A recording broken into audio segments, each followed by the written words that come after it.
తెలంగాణలో మంత్రివర్గ విస్తరణకు ముహూర్తం ఖరారైనట్టు తెలుస్తోంది. ఇటీవలే ఢిల్లీలో పార్టీ పెద్దలను కలిసి వచ్చిన పీసీసీ చీఫ్ మహేష్ కుమార్ గౌడ్ మంత్రివర్గ విస్తరణపై కీలక వ్యాఖ్యలు చేశారు. ఈ నెలాఖరుకు లేదా జూన్ మొదటి వారంలో మంత్రివర్గ విస్తరణ ఉండవచ్చని చెప్పారు. ఆశావహులు ఎక్కువ మంది ఉన్నారని, ఖాళీలు తక్కువ ఉన్నాయన్నారు. తాము కేవలం సలహాలు, సూచనలు మాత్రమే ఇస్తామన్నారు మహేష్ కుమార్ గౌడ్. హైకమాండే తుది నిర్ణయం తీసుకుంటుందని తెలిపారు. వీలైనంత త్వరగా మంత్రివర్గ విస్తరణ కావాలని కోరుకుంటున్నానని చెప్పారు. ఇక మరోవైపు వాకిటి శ్రీహరికి మంత్రి పదవి వస్తుందని మంత్రి జూపల్లి కృష్ణారావు చెప్పారు. పోస్ట్పోన్ అయింది నేను అనుకుంటా. మరి మే ఇంకో జూన్లో హైకమాండ్ నిర్ణయం తీసుకుంటే ఆశిస్తా ఉన్నాం. రకరకాల సమీకరణల వల్ల అది ఆగుతూ వస్తూ ఉంది. ఆశావాళ్ళు ఎక్కున్నారు, సీట్లు తక్కువ ఉన్నాయి కాబట్టి కొంత ఇబ్బంది ఉన్నది. కానీ ఈ మేలో కానీ జూన్లో కానీ అంటే వీలైనంత త్వరగా అయితే ఆశిస్తా ఉన్నాం. మనం చూడాలి సమీకరణ ఎట్లా పనిచేస్తాం. అంటే మంత్రివర్గం అనేది ముఖ్యమంత్రి గారు తీసుకోవాల్సిన నిర్ణయం. గతంలో ఒకసారి మనం మాట్లాడితే మంత్రివర్గం రేపైనా వేసింది అసలు మనకు సంబంధించిన సబ్జెక్ట్ కాదు అది. మన సలహాలు అడుగుతారు మాత్రమే. నిర్ణయం తీసుకోవాల్సింది హైకమాండ్, ముఖ్యమంత్రి గారు. మన సలహా అడిగినప్పుడు సలహా ఇచ్చాం, ఢిల్లీ పిలిచారు, మన సలహాలు తీసుకున్నాం, మన సలహాలు చెప్పొచ్చాం. అవి ఎప్పుడు ఇంప్లిమెంట్ అవుతుందో చూడాలి. వీళ్ళంత త్వరగా కావాలని కోరుకుంటా ఉన్నాం. తెలంగాణలో మంత్రివర్గ విస్తరణకు ముహూర్తం ఖరారైనట్టు తెలుస్తుంది. మంత్రివర్గ విస్తరణపై పీసీసీ చీఫ్ మహేష్ కుమార్ గౌడ్ కీలక వ్యాఖ్యలు చేశారు. ఇక పీసీసీ చీఫ్ వ్యాఖ్యలకు సంబంధించి మరింత సమాచారం మా బ్యూరో చీఫ్ నరేందర్ అందిస్తారు. నరేందర్. రైట్ శివ, మంత్రివర్గ విస్తరణపై మరోసారి చర్చకు కారణమైంది.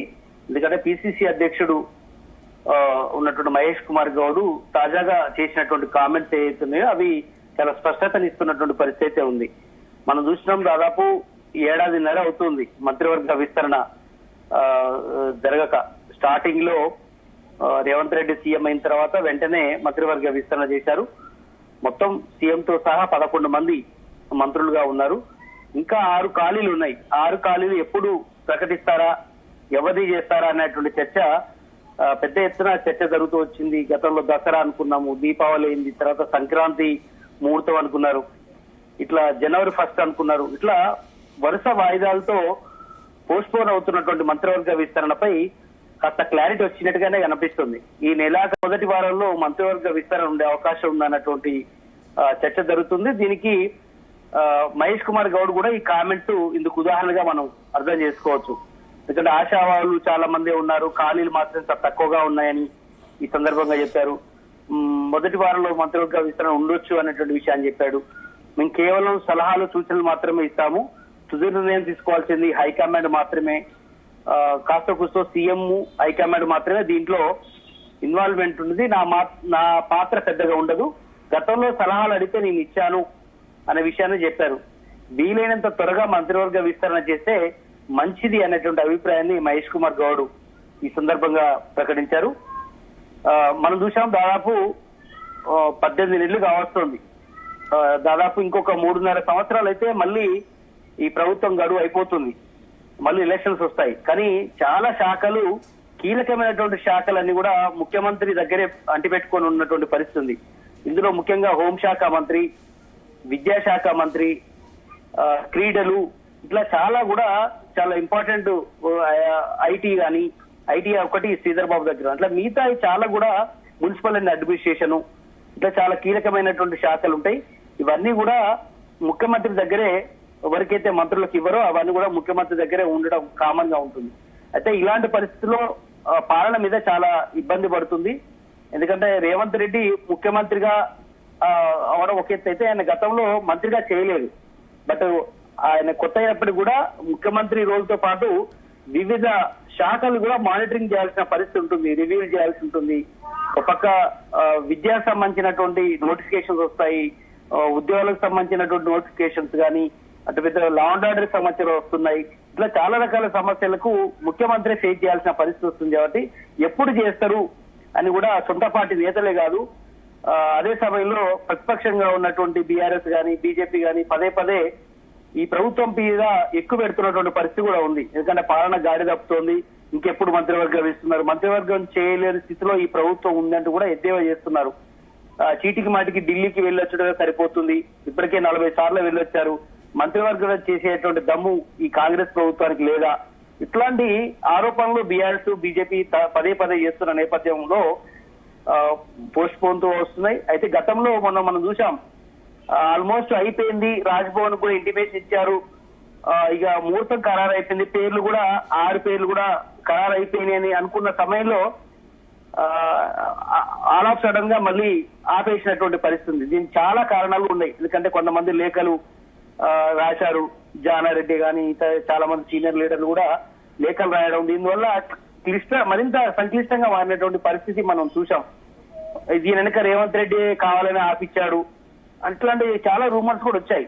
కానీ ఏవైపు కూడా ప్రస్తుతం ఉన్నటువంటి దాంట్లో కులాలు, జిల్లాలు, ఈక్వేషన్స్ అనేది చాలా రకాల ఇష్యూస్ కాంగ్రెస్ పార్టీని ఇబ్బంది పెడుతున్నాయి. కనుక కొన్ని కులాలకు మాత్రం ఖచ్చితంగా ఇవ్వాల్సిన పరిస్థితి కూడా ఉంది. అయితే నరేందర్, పదవుల పందారానికి సంబంధించి మంత్రి పదవి నుంచి కింది స్థాయి పదవుల వరకు కూడా కాంగ్రెస్ లో రాను అసహనం పెరుగుతున్నట్టు కనిపిస్తుంది కదా, కార్యకర్తల నుంచి ముఖ్య నేతల వరకు కూడా. ఇప్పుడు ఒకవేళ గనక విస్తరణ త్వరగా జరగకపోతే అది కాస్త అసమ్మతిగా మారే అవకాశం కూడా లేకపోలేదు అని రేవంత్ రెడ్డితో పాటు పిసిసి చీఫ్ కూడా ఆలోచిస్తున్నారనుకోవాలి. ఎగ్జాక్ట్లీ శివ, ఎందుకంటే 1.5 year అయింది.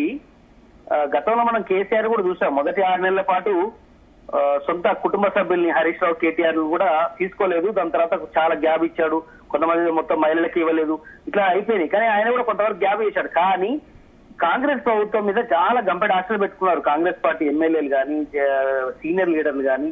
ఎందుకంటే 10 ఏళ్ల తర్వాత అధికారంలోకి వచ్చిన తర్వాత ఇప్పుడు మొత్తం ఒకేసారి ఫిల్అప్ చేయకుండా ఇంకా 6 ఖాళీలు ఉంచడం వల్ల చాలా ఎక్స్పెక్టేషన్ తో ఉన్నారు. ఒక పక్క స్థానిక సంస్థల ఎన్నికలు జరగాల్సి ఉంది, అదొక మున్సిపల్ ఎన్నికలు జరగాల్సింది, ఎంపీటీసీ జెడ్పీటీసీ ఎన్నికలు జరగబోతున్నాయి. ఇలాంటి పరిస్థితుల్లో ఈ మంత్రి పదవులు అనేది చాలా మంది గంపెడ ఆశతో ఉన్నారు. కొన్ని జిల్లాలకు అసలు ప్రాతినిధ్యమే లేదు. హైదరాబాద్ ఇంత పెద్ద సిటీ, హైదరాబాద్ సంబంధించి ఎవరు కూడా మంత్రి గెలిచిన వాళ్ళు ఎవరు లేరు. దానికి సంబంధించి పక్కన ఉన్నట్టు రంగారెడ్డి జిల్లా నుంచి గెలిచినా కూడా వాళ్ళకు స్థానం లేదు.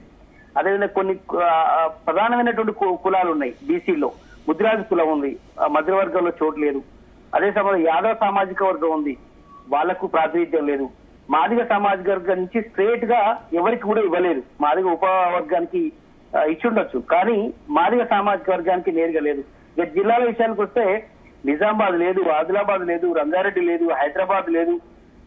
ఇట్లా కొన్ని మహబూబ్ నగర్ నుంచి కూడా వాటిని క్లియర్కి ఇస్తారన్నారు, ఆయనకు కూడా ఇప్పుడు మళ్ళీ క్లారిటీ లేదు. అయితే తాజాగా జూపల్లి కృష్ణారావు కామెంట్ చేసినట్టుగా మనం విన్నాం, వాటిని క్లియర్కి మాత్రం ఖచ్చితంగా రాబోతుంది ఎప్పుడు మంత్రివర్గ విస్తరణ చేసినా అని కూడా. ఇట్లా వరద పోస్ట్ పోన్ వస్తూ వస్తున్న నేపథ్యంలో కింద నైరాశ్యం పెరిగిపోతుంది, ఆగ్రహం పెరిగిపోతుంది. కనుక ఇది ఎంతకాలం పోస్ట్ పోన్ అనేది ఇంకా క్లారిటీ లేదు. కానీ ఇప్పుడైతే పిసిసి అధ్యక్షుడు చెప్పిన దాని ప్రకారం జూన్ లో ముహూర్తం ఖరారైనట్టుగా ఆయన చెప్తున్నటువంటి మాటలు బట్టి అయితే మనకు అర్థమవుతుంది. ఎందుకంటే ఇక నిజంగానే ఇది ఎగ్జాక్ట్లీ జూన్ లో ఉండే అవకాశం అయితే కనిపిస్తుంది. ఎందుకంటే ఇప్పుడు మే అయిపోయింది, జూన్ లో కనుక చేయకపోతే ఇక స్థానిక సంస్థల ఎన్నికల్లో ఇబ్బంది పడే అవకాశం ఉంటుంది. మున్సిపల్ ఎన్నికలు రాబోతున్నాయి, దాని తర్వాత ఇవన్నీ ఉన్నాయి. ఎగ్జామ్స్ వల్ల కొంత పోస్ట్ పోన్ చేశారు. ఎందుకంటే బీసీ కులగణన కోసం కానీ, ఎస్సీ సంబంధించినటువంటి ఇష్యూస్ లో కొంత జాప్యం చేశారు. రిపోర్ట్ రావడానికి కొంత టైం పట్టింది, దానివల్ల కొంత లేట్ చేశారని అన్నాం. కానీ మధ్యవర్గ విస్తరణకు ఎందుకోసం ఇంత లేట్ చేశారని కూడా అనుకున్నారు. ఏదైనప్పుడు కూడా మహేష్ కుమార్ గౌడ్ కాంగ్రెస్ పార్టీకి రాష్ట్ర చీఫ్ గా ఉన్నారు కాబట్టి ఆయన చెప్పిన దాంట్లో వాస్తవం ఖచ్చితంగా ఉండొచ్చు. కనుక జూన్ లో ఖచ్చితంగా మంత్రివర్గ విస్తరణ ఖాయంగానే కనిపిస్తుంది Shiva. Right, okay, thank you Narender.